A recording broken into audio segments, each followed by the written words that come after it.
Hello everybody. It's such an amazing time to be with you in the Bo-Vertrek. I was wondering, what have you been doing? Where have your eyes been? What have you been reading or seeing? Maybe some of you have watched old movies during this lockdown period. Or some of you read books. Some of you may be saying, hang on mate, this is really a crazy time. I'm seeing a future with no job. I'm actually seeing people dying. If you really look at it, there's a pandemic raging across the world. The biggest storm ever in the Bay of Bengal. If you watch what's happening in Australia, you see a storm the biggest in a decade. And that made me wonder, what does my father look at? What does his eyes see? Come with me on this amazing discovery and journey when we look through the scriptures as to what God looks at. This is such an amazing theme. We're going to have to do it in two parts. So let's pull up the storyboard and see what it's about. Please don't miss it. You're going to see something of our Heavenly Father that you've not seen before. And I understand we live by faith and not by sight. And that faith comes by hearing. But by seeing, your love for Him is going to increase and grow, as what happened with me. First, we are going to consider His creation. That is scene 1. Then we are going to stand still at man's wickedness, which is scene 2. And then for scene 3, we will consider that God looks at righteousness. This will be part 1. For part 2, we will see how He views those that cry out. That's scene 4. Then we will look at His land, its kings, and His people as scene 5. And we will wrap up part 2 with the most precious of all. He looks at you. Hit the subscribe button in the Bo-Vertrek YouTube channel so that you do not miss it. On this journey, it may be a bit creepy, messy, even a bit gory, but it will be real according to the Bible. I bet you everybody knows Genesis 1. God creates the universe and everything in it.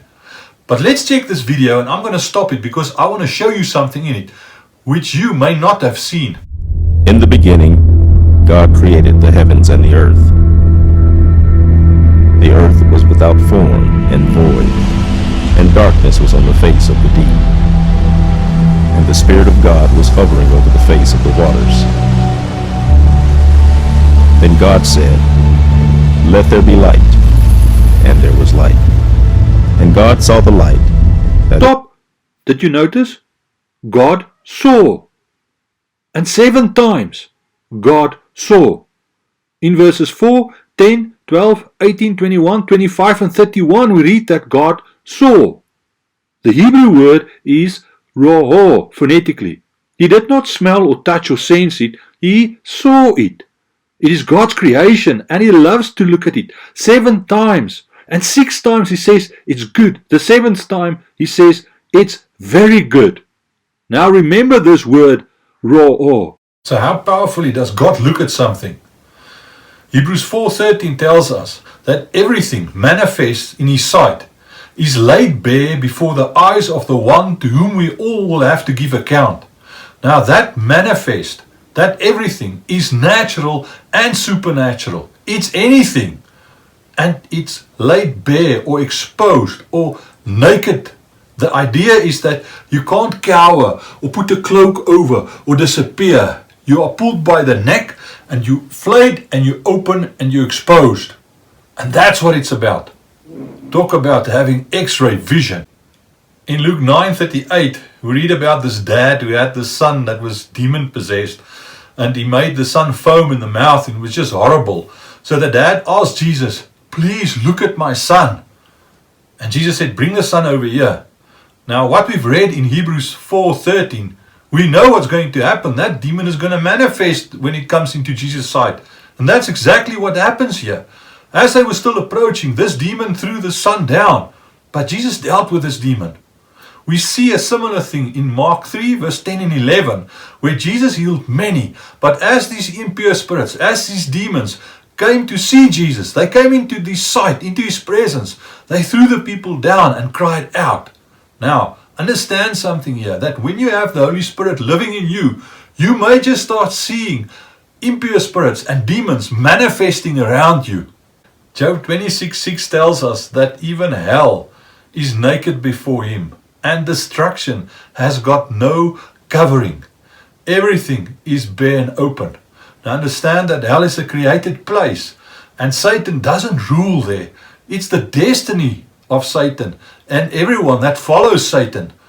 It's actually everyone that doesn't follow Jesus. That's their destiny. That place was created and it's open before Jesus. Remember, we're still busy with this point about how powerfully God's eyes look at his creation. Now David tells us in Psalm 139:16 that God, your eyes are so powerful that you see me even before I'm formed. My unformed body you look at.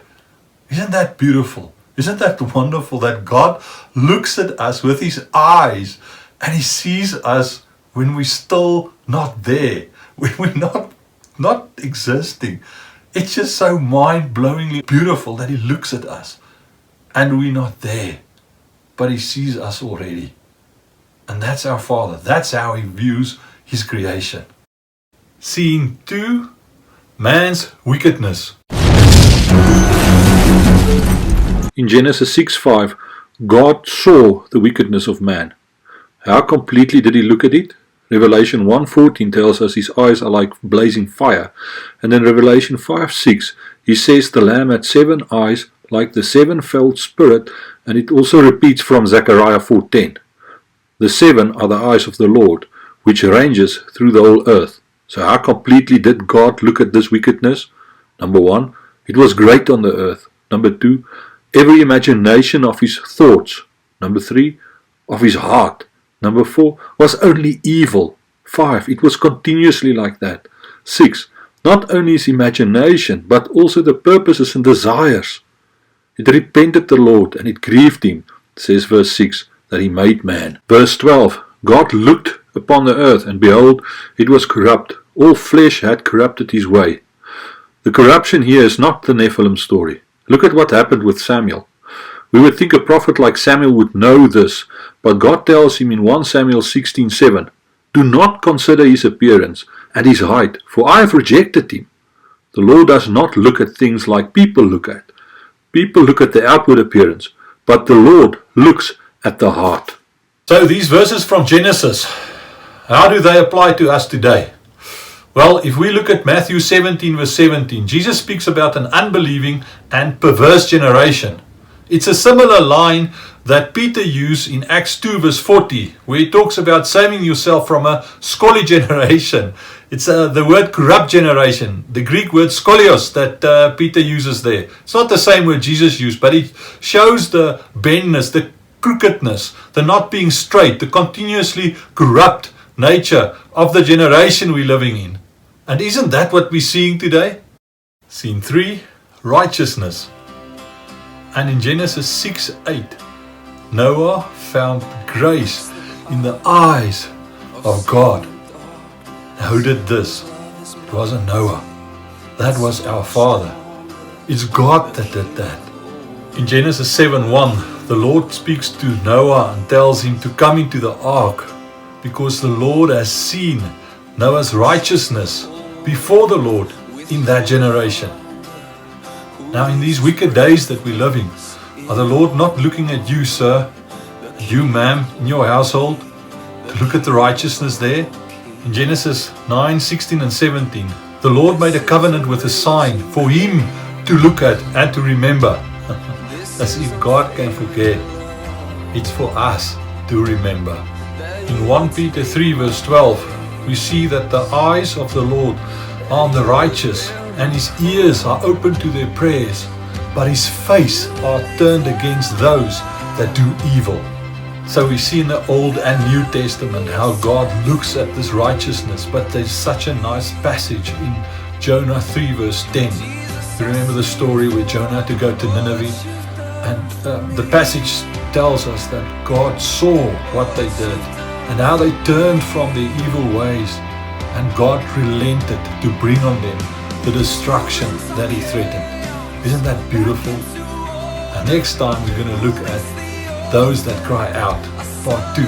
Click subscribe and you'll get a notification from when part 2 comes out. May his face shine upon you. Until we meet again.